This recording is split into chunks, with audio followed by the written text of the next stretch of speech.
Welcome to the Too Much to Say podcast, episode 5. A wolf eats Trump's Macrons. And Good. Nice title. It'll all come together. You just wait. Yeah, we are, as our titles, I guess the title suggests nothing, but we're going to be breaking down a couple of videos over the past week. Just some spicy content coming out of Washington and actually just Washington, I guess. I guess who knows where Fox and Friends is located, but New York? I have no idea actually. but I guess the subject was in Washington D.C. anyway. Our beloved president. Well, just to kick off, we like to start off with the weekly random, just a few things that happened over the past week, and to start us off, we had Bill Cosby was finally convicted after a retrial in which the first one I guess was a mistrial, and then he was the beloved Bill Cosby of the Cosby Show is apparently a rapist. It's a real shame, you know. It's just you always hate to see this happen to people that you have loved and that you want to love, and you can no longer love. Yeah, it's it's like, yay, justice, good, but also, downfall of a beloved American, character. I mean, I don't know how to feel about Jello anymore. Exactly, and the pudding. Yeah, I'll never look at pudding the same. No. I'll always think there might be Rohypnol in it, or Quaaludes or something. Whatever they're, some kind of roofie. But, oh dear. Yeah. He's looking at about 30 years though. 30 years. And he's 80 years old. So it's a death sentence. And I mean, good. He'll probably get pretty cushy treatment though. It's not going to be a torturous 30 years as far as prisons go. Yeah, I'll be very curious to see what they do with him. I mean, 80 years old. He's not obviously going to last 30 years. Right. He's an 80. I don't know what they do with old people who go to prison. So yeah, I don't know. They must have some kind of hospice wing or something. Old celebrities. Not sure how that works. At that point, there's not a huge difference between hospice and prison anyway. So yeah. But so rip that. I guess I'm glad. I mean, I'm glad for the women that got justice. Yep. At the end of the day, I mean, I said, it's sad to lose an icon. It's sad to have to look back at so many childhood moments so differently. Right. If I could find the clip. Oh, let me hold on. There's a clip from the Cosby Show. Yeah. That special sauce. Yep. Where, oh my goodness. Oh yeah, people are getting on this. But okay, hold. Let me bring it over here. The Cosby Kids. I don't know if I guess here. I wasn't a big watcher of the Cosby Show, honest. I mean, I somewhat watched it when I was growing up. But it was mostly his stand-up stuff, his comedy routines that I'm familiar with. So what you have what you have here is Bill Cosby at a barbecue. When it kicks in, they get all huggy-buggy. And the family and their loved one, I guess they're like their special significant others are fighting. Mm-hmm. And the wife comments, "Oh, I'm glad because everyone's resolved their issues and are loving on each other." And she says, "I'm glad they've resolved things for themselves." And he says, they didn't resolve anything. It was my barbecue sauce. some Haven't sauce. you noticed how when people eat my barbecue sauce, So they here's get the all rest of the chicken, lovey-dovey? you guys. Hmm. And then he tells her that I love this chicken. Oh, Rudy, you look real nice today. oh, I haven't seen this part. Oh my goodness. This is real. This is from the. This No, is this from the is show? real from the I hadn't seen that part. So immediately afterwards, he suggests to her that she needs to go drink a cup of his barbecue. Meet him in his bedroom and eat through his wife and drink a cup of his barbecue sauce. And The then secret play. one of the younger kids, like probably about 8 or 9, maybe 10 or 12, starts to eat some of the barbecue sauce, and he like takes the chicken that has the barbecue sauce on it from him and wipes his mouth off so he doesn't consume any of it. So Did he write the show? I mean, how much influence did he have on the scripting of the show? I mean, I'm just wondering if there's like some I don't know. But that's a little too Little too convenient, similar, you know? Yeah, I mean, yeah, too similar to art. I guess it's art imitating life. I don't know. Yeah. But that's a little too He's close. maybe had this trick up his sleeve for quite some time. Oh no, totally he has. I mean that I believe that what happened a long time ago, and Yeah. they're just finally getting justice. Right. But so yeah, Wild. Goodbye, Well, Bill that's- Cosby, and Isn't that neat? yeah, isn't that neat that childhood ruined a little bit. Yeah. Jeez. The puddin' pops. Yeah, we'll see who's next. I mean, we had kind of a wave there for a while. I wonder who the who's next on the chopping block. Well, this one's a long time coming, right? I mean, he was. Well, sure. I mean, yeah. it's not like he's kind of pre Me Too movement even. Yeah, a little bit. Oh, I mean, definitely. Yeah. Yeah. Definitely. It's just finally those people getting justice because there was a mistrial. All right, and so that's our first, but the next thing that happened, a continuation of North Korea. I just there's got to be something else going on. Yeah, it's a little baffling, right? It just seems so Abrupt. yeah, out of nowhere and based on what? But the article headline here reading Korean leaders plan an end to war and quote complete denuclearization. And yeah, it just seems like I said, it seems out of nowhere. I mean, Trump wants to take it, take credit and all that, but I like I said in the past, I think it's Moon Jae-in, the president of South Korea. But why? What is motivating Kim Jong-un? Yeah, why now? Why now? What has changed within the last 3-4 months that he came to the DMZ, the demilitarized zone. They're going to have the same time zone now because they've been off by 30 minutes just because of spite. just cause, man, that's the epitome of just passive aggression.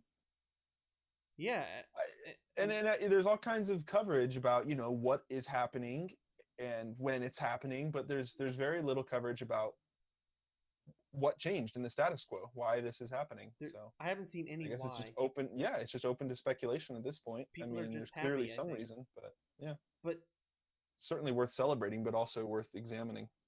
it just seems too good to be true. Yeah. And I don't feel like I'm hearing that enough. I'm not hearing this is too good to be true. Why is this happening? What does this mean going forward? Is this something that we can trust? Yeah, it feels like a Trojan horse almost. Yeah, it does. And I mean, I don't take my tin hat off, but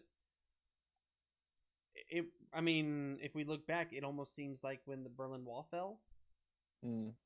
But that was legit. Like that was the end of the USSR. Like that. Right. Something else happened, and that's the reason the Berlin Wall fell. Whereas this is just happening. Kim Jong-un's still in power. He's still this horrible dictator who starves his people, kills, executes people for no reason or no good reason. says they're seeking to establish a, quote, permanent and solid peace on the peninsula.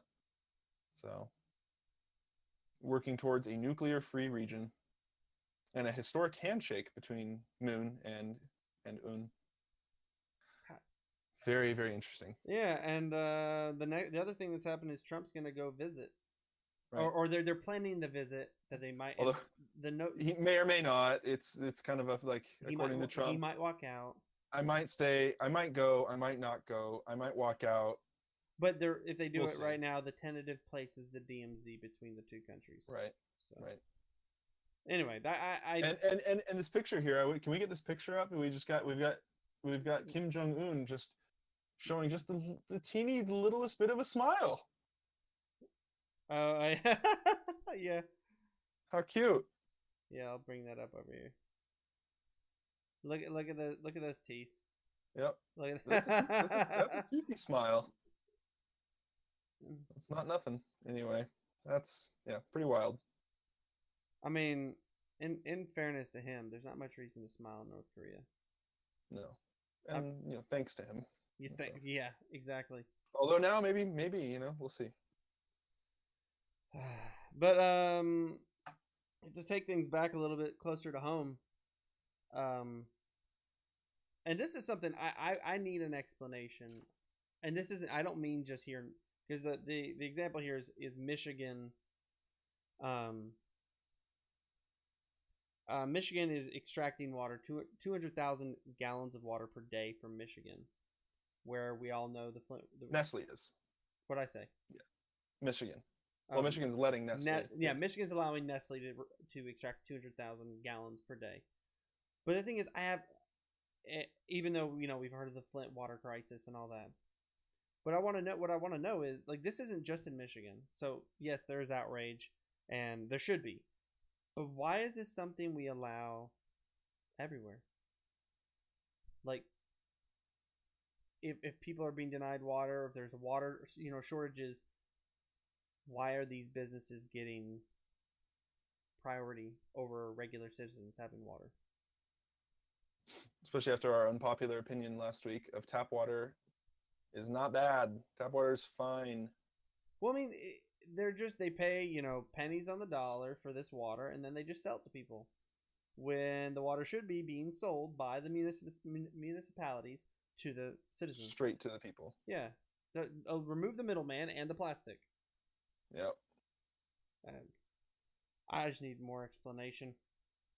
Let's see here. There's a little straw poll here. Do you believe that Michigan should allow Nestle to withdraw groundwater? If I say no here, let's see where I'm at. That's a whopping 88% no against a 12% yes out of a total of 4,600 votes. Not a bad straw poll. Well, I mean, it's just bad. It's just got to be. I mean, if you're Nestle, you got to know that this is bad publicity because of the Flint, Michigan. Like, the sad thing is Nestle water is actually really terrible too. It's my least favorite bottled water. It tastes horrible. It's a sidebar. Yeah, no, it's terrible. No, it tastes horrible. It doesn't have it. Wise, I mean, yeah. It tastes like it's just been sitting in the plastic for like a year. And then they're like, okay, now now that it's matured in this plastic, let's distribute it. Exactly. 2017, very good year. It was a great year for water. Great. Oh man. Well, you want to do our Reddit shower thought of the week? I'd be delighted. This shower thought this week comes from Reddit user Hot Donald. Fitting. And he says, penguins are just seal software running on bird hardware. Very true. Very accurate. Thank you, Hot Donald, for the insight. We need a little, I just love the visual for some reason. It's just perfect. In other news, I was introduced recently to the phenomenon that is Benedict Cumberbatch not being able to say penguin. Have you heard of this? No. Oh, it's fascinating. Yeah. He can say penguin or pengling, but he can't say penguin. Benedict Cumberbatch saying. The moment I type in saying. Yeah, it comes right up. Penguin.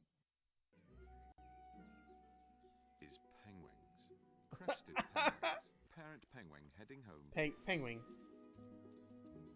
So why are these Penguin. woodlands so attractive to penguins? Isn't that wild? He says penguin or pengling. It's pretty Penguin. Yeah. penglings. Fantastic. So now because of that, I have a hard time reading the word penguin because I'm afraid I'm going to say penguin. Pengling. Penguin. Penguin. Penguin. Penguin. Penguin. Jeez, he's ruined penguins for me. Penguins. Penguins. Penguins. What?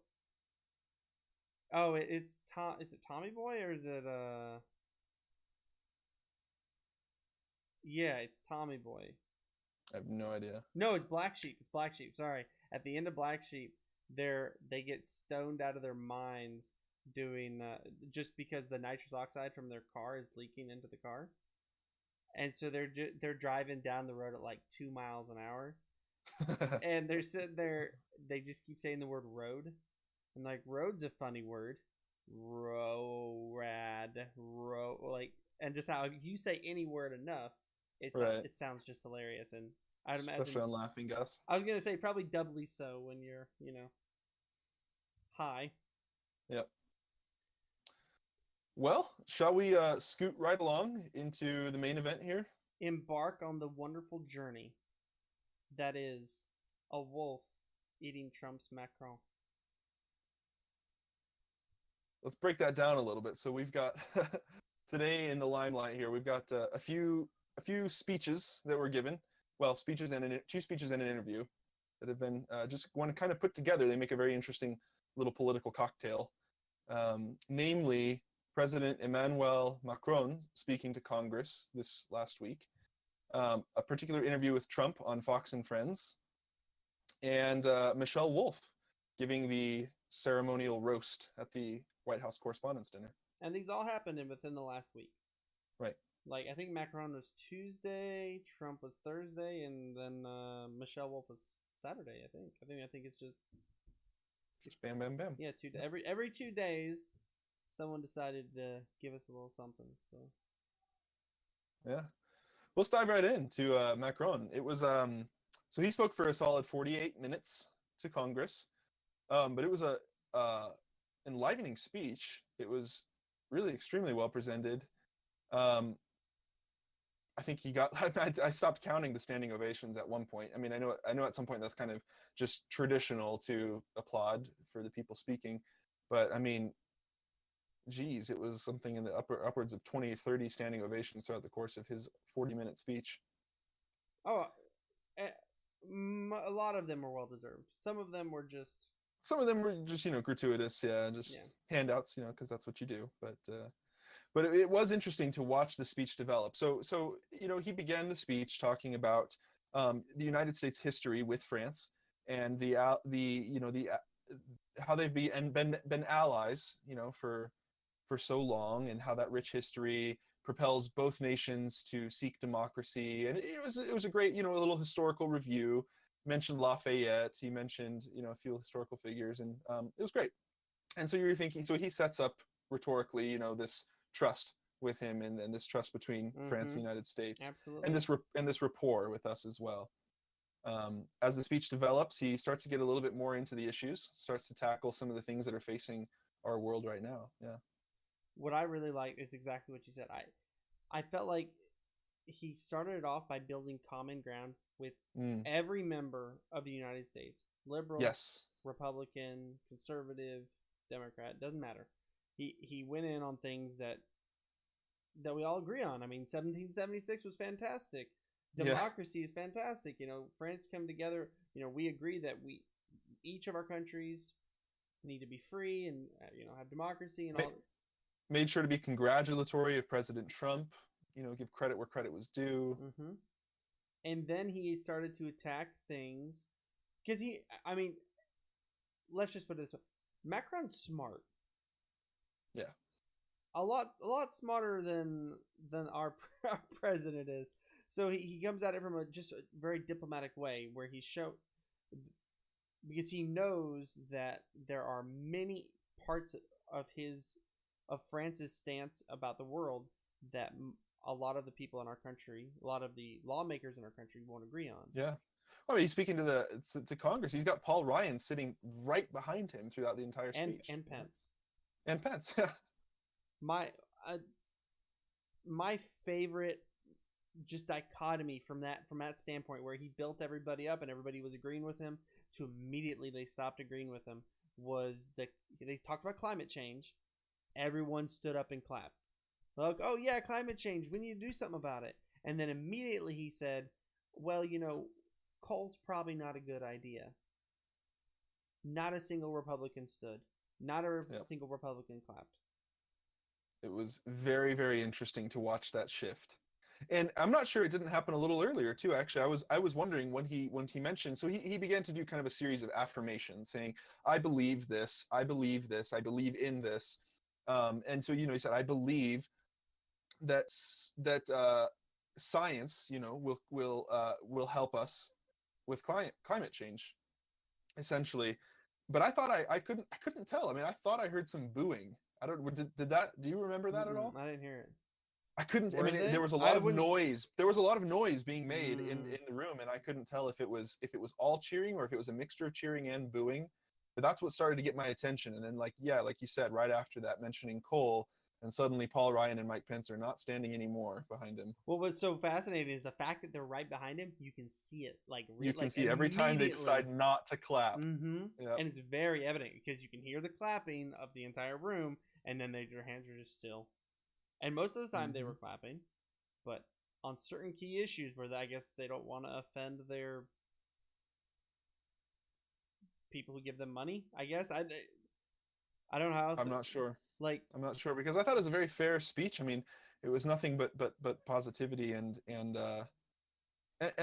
common sense too. Saying I believe in scientific and technological advancement. Whoa! I don't know what's so Ross, controversial about that. That is against Republicans. I want to pull this up actually, because he said it much better than I'm saying it now. I think it was right around the 19-minute mark. Let me check here.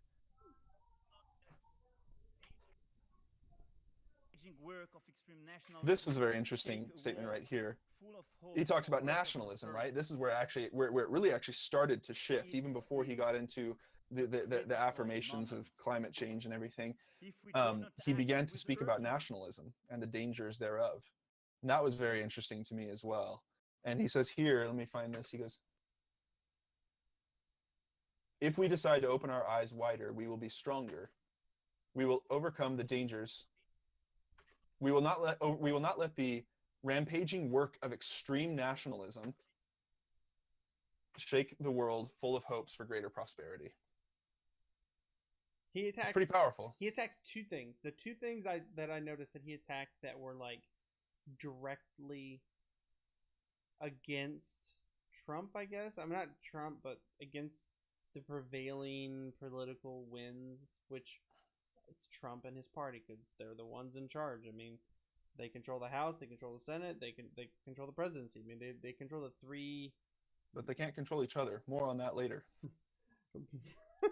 Yeah, no, they're unable to do that. But they're in power, so he understands. I mean, when you come over here, that's kind of who you're addressing, is the people in power. And so the two topics he attacked that were against the prevailing political winds were climate change and coal, and then globalization. Yep. Why is globalization bad? Why are people anti-globalization? I'm not sure. I was giving this a lot of thought too, because the YouTube comments on this video were also very interesting. Most people seemed very impressed by Macron, said the things that we were saying, that he's just a consummate diplomat, respectful yet firm in his positions, but always maintaining a sense of friendship with the United States. But then there was a few comments as well, attacking this quote unquote new world order. Oh, he says it. No, he says it. He uses those words, but that's. Mm-hmm. One of the comments I really liked in the YouTube comments said something about how this new world order is really an old world order. It's the way things used to be, when countries would work together And it's really not. The idea that he's proclaiming here about globalization is nothing really that controversial, nothing really that radical at all. No. It's just a matter of opening our eyes, like he says, working together and understanding that extreme nationalism, and he makes the important qualifier there, extreme nationalism, how that can destroy the hope for a better world. Not a better nation, but a better world. Well, yeah, and before you got on, I was watching a little bit of this just on the just streaming and talking about it. What I don't understand is how people think that you can just isolate yourself and be happy.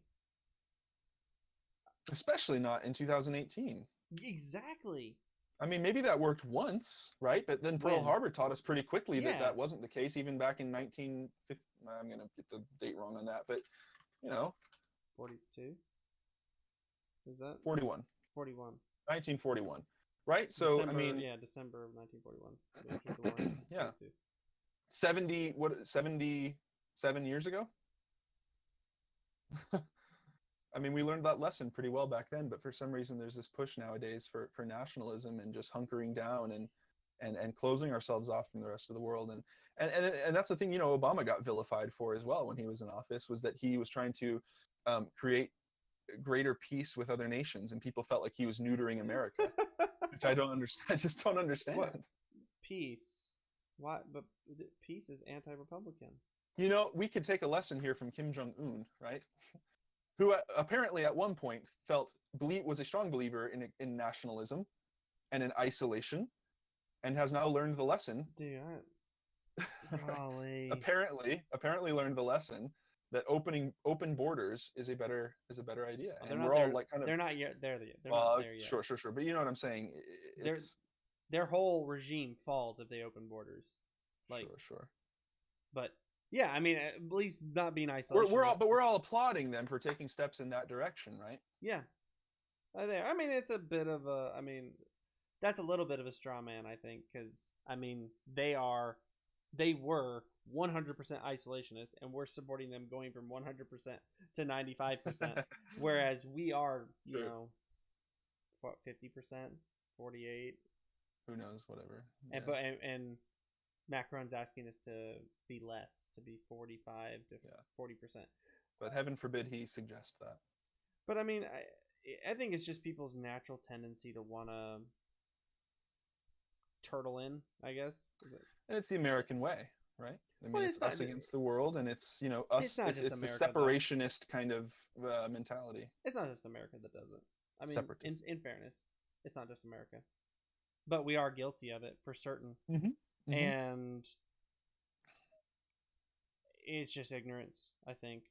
I mean, I think that just look at China. Like, one of the reasons that people wanted to do the Trans-Pacific Partnership, which is TPP, which was vilified last year, was because it would give us a greater foothold in Asia. And because we don't have that foothold, China is going to have that foothold.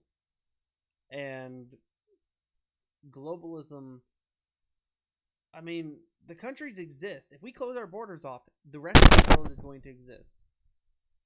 Do we want to help influence the world, or do we want to hide from it? Right. Yeah. Basically, in summary, it was a rousing speech. It was extremely well spoken, extremely well delivered, and I felt very genuine too. He made a lot of concessions towards the United States and towards our presidency, and he had no fear about agreeing with us on the things that mattered to him and disagreeing with us when it mattered as well. Whether that was about climate change, globalization, or the Paris climate deal. Oh yeah, no, a little more climate change, but yeah, absolutely. Yeah. But that, you know, he very, very clearly said, you know, he hopes that the United States will come back into that at some point. So. Agreed. Very interesting. And the big takeaway for me was how just refreshing it was to listen to a president that was so presidential. That word gets thrown around a lot, but the president that was respectful, intelligent, forward-thinking, diplomatic, refined. Yeah, I mean, there's a sense of culture there too. I think he mentioned that in his speech as well, about culture and technology and science leading us towards the future. It was just nice to hear someone who could string a coherent sentence together. Unlike, drum roll, Yeah, I mean, what's so great? Yeah, what and the reason we want the whole reason for these video we want to talk about these videos is because we have 48 minutes of the French president speaking in English to Congress, and the speech is in his second language. in his second language, and the speech is fantastic. I mean, by all accounts, fantastic, well spoken. His diction, his word, his vocabulary, all wonderful. 2 days. To be fair, it is a prepared speech, but That's true. nonetheless, yeah. That's true. I'm just, yeah, that is true. That we are not comparing apples to apples, but I've also heard those prepared speech by Trump, and well, not a whole lot. Well, he doesn't like to go. He likes to go off book for that. the reservation. Yeah. So Fox and Friends, I think, what'd you say on Thursday? This was they've been trying to get an interview with Trump for, I guess, a year now or something like that. They've been trying to get him back on the show, and they finally got him over telephone. He was generous enough with his time to phone in and spend some time with Fox and Friends. Yeah, and they published it on YouTube at least on the 26th. So maybe that was Saturday. I don't think so though. But I very much recommend, if you haven't seen it, it is, let's see here. It's 30 minutes and 1 second. We'll post And it is. Yeah, it is 30 minutes of I mean, what do you say about it? I don't know. There's not a whole lot to say, because there's not a lot of time to say anything, because it is about 30 minutes of Trump just rambling about who knows what. I mean, in fairness, it's Trump being Trump. Like, it's not the first time he's done it. No. And it's been, I mean, honestly, he's just been consistent. This is Trump. He is nothing if not consistent. Yeah, this is Trump. When you give him the floor, this is what you're going to get. Yeah. This is what people voted for. And so it's hard to exactly describe the video to you. We really recommend you go watch it. Just go put it on 2x speed and just give it a couple minutes, and you'll get the gist of it. I mean, no need to watch to 30 minutes, because it's no more enlightening at 30 minutes than it is after 5 minutes. I do recommend watching the very end, though. When they have to cut him off for time. And man, it is hard for them to get a word in. I mean, the entire interview, you can just watch them just constantly squirming in their seats and trying to just, sir, President, sir, Mr. We'd like to, and that's it for 30 minutes. And I mean, this is on Fox, so this is basically, this is his people. This is his people, his propaganda wing almost. I mean, it so often feels like it, but you can see them. If you look at the faces of the friends on Fox and Friends, or I guess they'd be Fox, wouldn't they? And then Trump's the friend. Never mind. It's Fox. Okay. So if you look at the face of Fox or Donald Trump's friends, they're like visibly trying to contain themselves.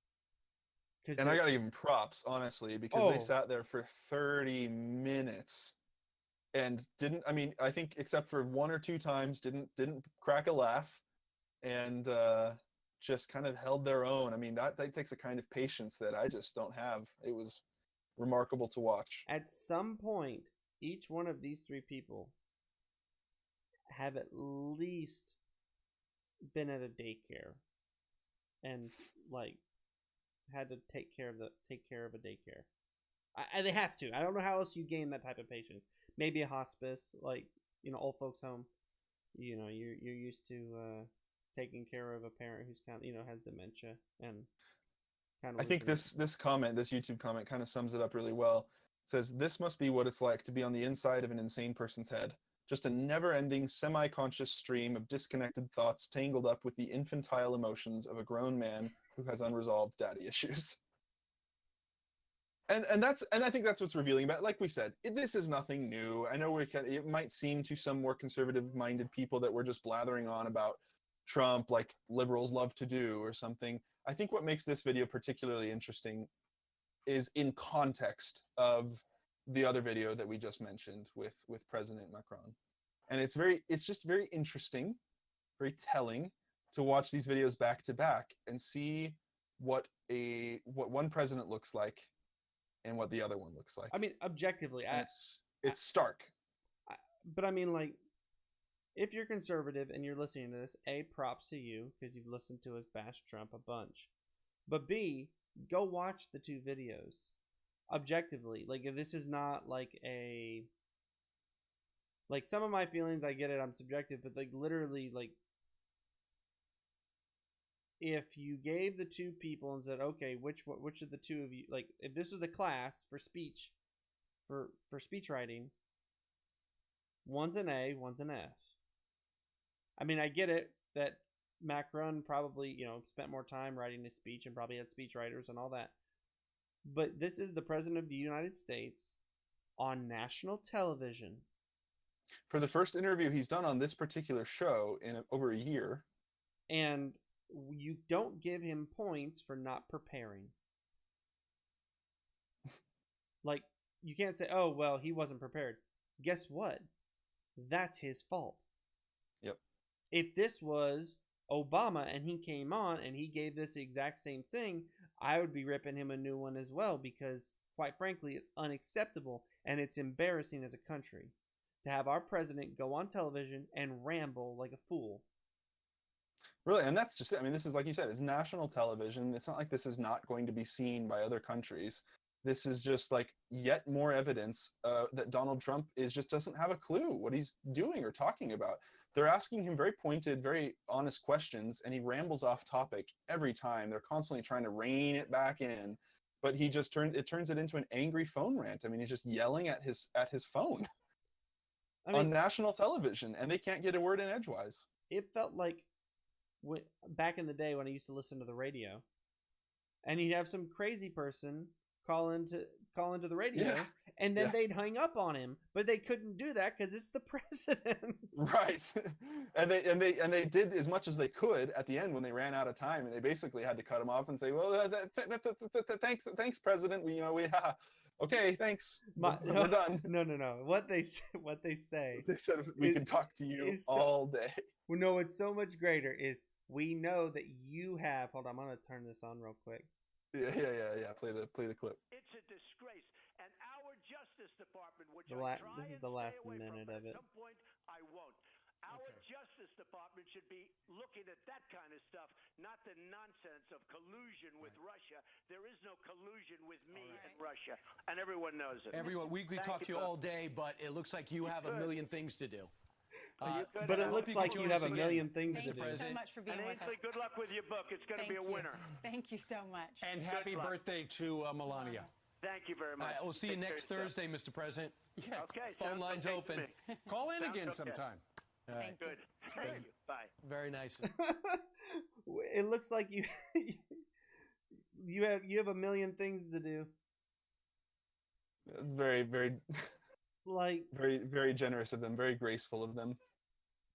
There are a couple of takeaways. The best part of Trump doing this kind of thing, though, is that he can't help himself.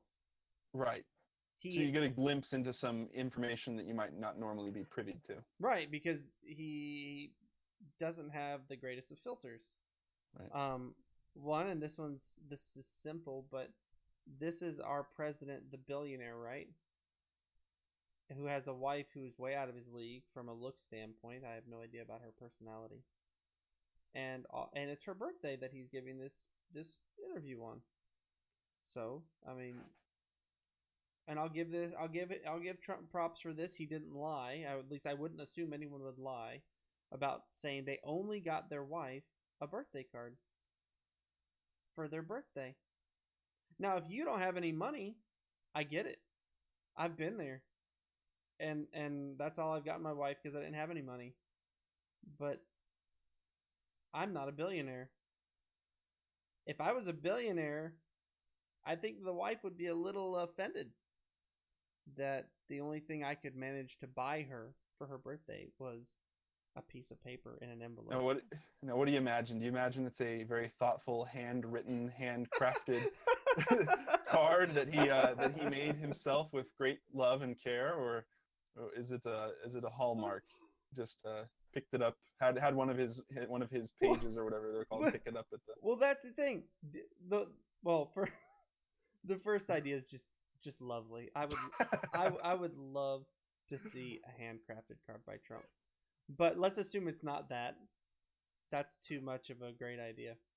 But someone else, not only is it a Hallmark, I would assume someone else went and bought it for him. Right. No, he doesn't. There's no way he went and So got it himself. He does have a whole Secret Service detail, you know. So if he didn't go buy it himself, why couldn't he have them buy her something else as well? I mean, at the very least, chocolate, flowers, you know, something. Flowers. Balloons, whatever. Lingerie. I something that You made my mind go to an unhappy place. I didn't want it to go there, and you made it go there. I would imagine for her birthday, she wants the opposite of that. Yeah. She a genital cuff. She's like, you're gonna get like, when you get married, you know, sometimes you give each other like coupons for special things. I'd imagine her special thing is, on this night you don't touch me at all. On this night, right. One coupon for you to sleep in a different room. Like, I would imagine that's the type of maybe that's what he gave her. I don't know. Yeah. Handwritten coupons for one night without sex. Yeah. Well, maybe he gave her the birthday card and a wad of cash or something. I don't know. Probably, but I mean, she probably has credit cards. So. It's true. I would imagine it would be somewhat difficult. I mean, like you said, you can do flowers, but I mean, I was just gonna say I think it's probably a little difficult to find something for someone who's rich. Sure. I mean, if I was rich, like, yeah, what don't you have? Birthday would be kind of irrelevant. I would just buy myself all the stuff I want. Right. And right. I mean, but I would still buy my wife flowers, and maybe take her on a nice date. Like it's interesting, you know. I mean, and we're not, you know, who are we, I guess, to judge what their relationship is like and what makes them happy? Who knows? We're not there. We're not part of it. It is interesting, to say the least. It is of note in some way. Yes. So, but that is not the least of the. There were too much. That was actually, I didn't even mean to talk about that one that long. That was just silliness and just a little more insight into the lovely, amazing world of Trump. Yeah. Which one day there will be a movie about this, and it will be fascinating. Ken Burns lived that long. Can't wait to see that documentary. Lived that long. I need that footage. And they will, under no circumstances, cast Alec Baldwin. they better. It'd be so good. It'd be so good. Ugh. I don't much care for his impersonation. No? You don't like his Trump? No, it's just not that great. It's fun because it's Alec Baldwin. I like it because it's bad. Yeah. Because I don't think the president deserves anything better. I think. But we digress. Yeah, What's next up on the Oh, let's just last two things for the Trump for Fox and Friends. The next one is he admitted that Cohen represented him for Stormy Daniels, which thing he had hitherto had never admitted. I really think that just as a side note to this point, I really think Trump not talking to people is his greatest benefit. Oh yeah. Like he cannot contain himself. He cannot. No, especially when he's on a rant, when they've got him riled up, which is not hard to do, I suppose. But I think what's interesting about the Cohen comment too is that he immediately backpedaled in some way, and made sure to talk about how Trump has lots of lawyers, and that he's got a whole team of lawyers that do different things. And Cohen also has some businesses. He made sure to talk a lot about business ventures, and also a lawyer too, but most business mostly. Yeah, mostly business, but mostly business. But Stormy Daniels. Yeah, maybe a little bit of a lawyer as well, but just stuff like that. Yeah. So, Oopsie. The last one was one that I'm gonna be honest. I agree with Trump wholeheartedly. Just if he should make this happen. I would think of him more as a person and a president if he makes this thing happen during his presidency, and that is that he openly said that he wants the election to be decided by popular vote. I mean, I don't know if he just didn't look at the numbers, or if, I think he still thinks that they were illegitimate and that he probably won the popular vote. or if like, well, I mean, it's possible. I mean, like, you know, I hear there's a rumor that I heard a while back when he first became president, and it might still be true, is that like there were like people on his staff whose only job was to find articles that were positive about Trump and bring them in. Right. Bring them And then bring them to him in the morning to kind of boost his ego every and morning. give him some feel good juice for the day. So I wonder what kind of, at the end of the day, what kind of bubble he really lives in, and if he actually knows. I lost the popular vote by 2 million votes. That's a lot. Yep. I don't know how aware of that he is. I'm not sure, or how much he believes it. He lives in his own little world, so I'm not sure. Yeah. I think it's not unreasonable to think that he might not believe that that's true. That he thinks he actually did win the popular Well, vote. I mean, Sean Spicer and it was the largest inauguration of Right. all time. Exactly. But Sean, what about the fact that it wasn't? Well, it was. Oh, okay. I think the most interesting takeaway for me from the whole video was there was a moment where, and I don't know the guy's name who's doing the interview. He sits on the left in the video. I'm familiar with The older Fox. gentleman with the glasses. Yeah, I should know his name. But in any case, they start to talk to him about the accusations of collusion and Trump. That, of course, that sets him off. And he goes on and on. One of the biggest themes of this interview was that how the Justice Department, he throws them under the bus, how the Justice Department was just doing a horrible job, a despicable job. There's lying. It's just terrible. They should be ashamed of themselves. And this gentleman in the from Fox says, Steve Ducey, thank you. So Steve Ducey, says, but Mr. President, they're Republicans, and they're people you appointed. It's people that are, and he interrupts him and says, he's like, well, they're just terrible. It's just a terrible job. I have to admit, I was impressed by some of the questions that they asked Yeah, him when they could get it in. Right. I was and actually, I'd like to think that they would have had more interesting questions too if they had the time or the ability to they didn't ask just them. lob him softballs. No, not at all. I was like legitimately impressed. Yeah, it was good to see. It was good to see. But of course, they bounced right off of his thick skin. And they didn't push or anything like that. Right. Well, I mean, yeah. which is against them. But at the same time, generally speaking, Fox is like the propaganda wing of the White House. Yeah. But I just find it just very it's funny to me that Trump can't even control his own people. His mouth. Mouth? No, I mean Republicans against him. That he's so willing to throw the Republican-led Justice Department under the bus, and just keep pushing this narrative. No, hold on. There's no collusion. No, not the Republican-led. His Justice Department. Yeah, Department of Justice is his. He's the leader of the executive branch. Right.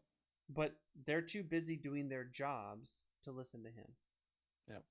Like, thank goodness. I mean, thankfully. No, thank God. Like, that there are some civil servants out there who they're not congressmen.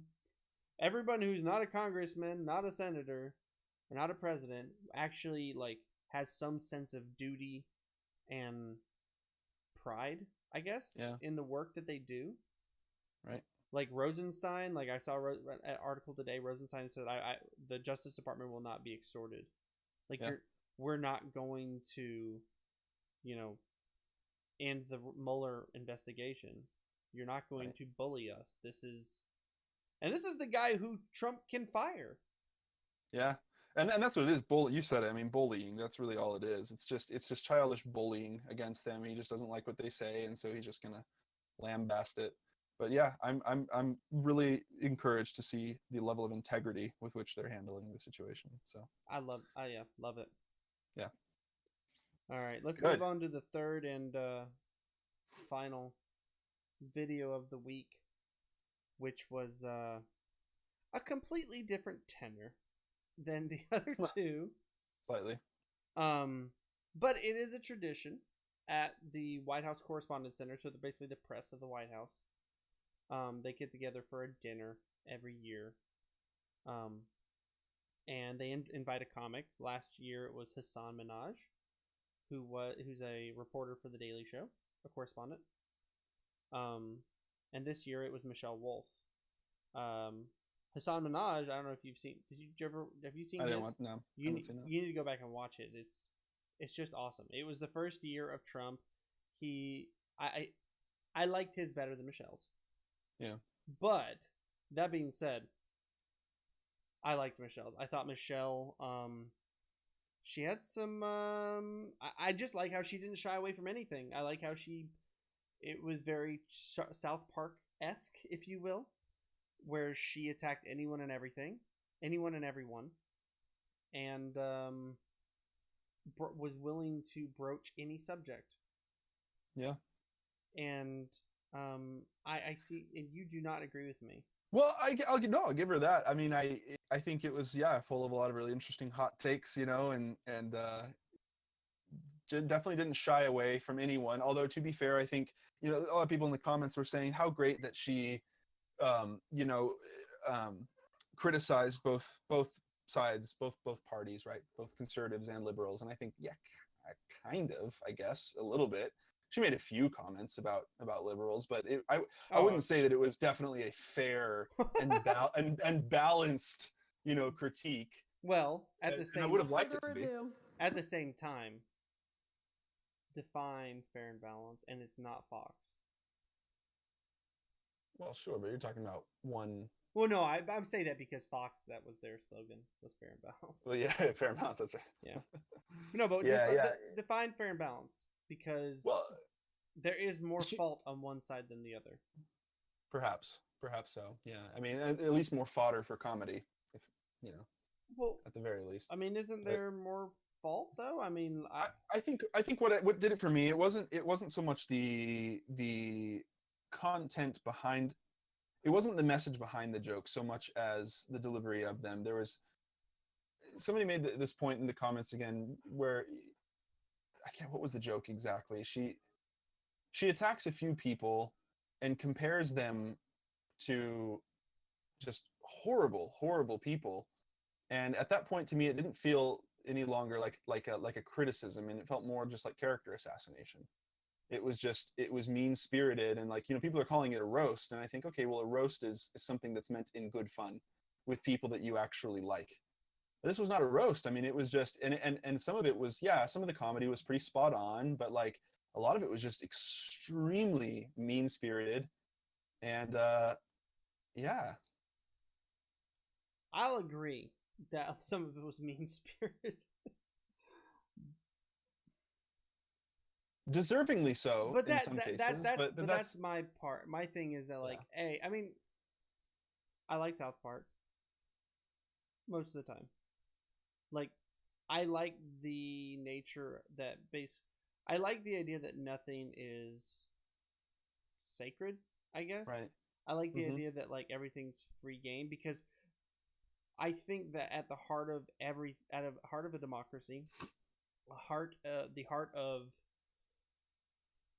free speech and just open thinking, nothing can be sacred, I guess. Nothing can be too proper, too special to be talked about. It was fun to watch, just kind of the epitome of free speech, condensed into one little roast. It did make me appreciate that somebody can even go up there and do that and say those things on national television, and that's okay. That was pretty cool. I just think everything should be questioned. Yeah. And I'm fine with that. And like I said, I think some of her criticisms were deserved by the people she was criticizing. But at the same time, I think, comedy has this potential, especially in these correspondence dinners, to reveal truth. And in so many cases of her bit, I thought it went beyond critique and went into what I felt was just attacking, which I don't think is productive. I don't think, it's just at that point, it's like you're intentionally blinding yourself to the potential good that some of these people are doing and could do, blinding yourself to other motives or viewpoints that disagree with you. I just don't. Yeah, it's not productive. I think there's an opportunity in these comedic routines to be pretty hard and to reveal some things, but do it in a productive way. And I don't know. I have mixed feelings. Well, it gives you the opportunity to break down some barriers. Sure. Because, I mean, for your speech anyway, because people are expecting for there to be jokes, for people to be made fun of. But when you go too hard, it can shut people off, even though they were otherwise open. And it can miss the forest for the trees too. You can get so caught up on something you don't like about somebody and ignore the fact that they're a human that, maybe just is acting out of a difference of opinion rather than out of malice or something. I don't know. I do have a couple of quotes I really enjoyed. And this is good because you can tell me whether or not you agree if you like my quotes. Yeah, hit me. My my first one was, she said, "I'm 32 years old, which is an odd age, 10 years too young to host this event, and 20 years too old for Roy Moore." That's fair. I think that's fair. And then she's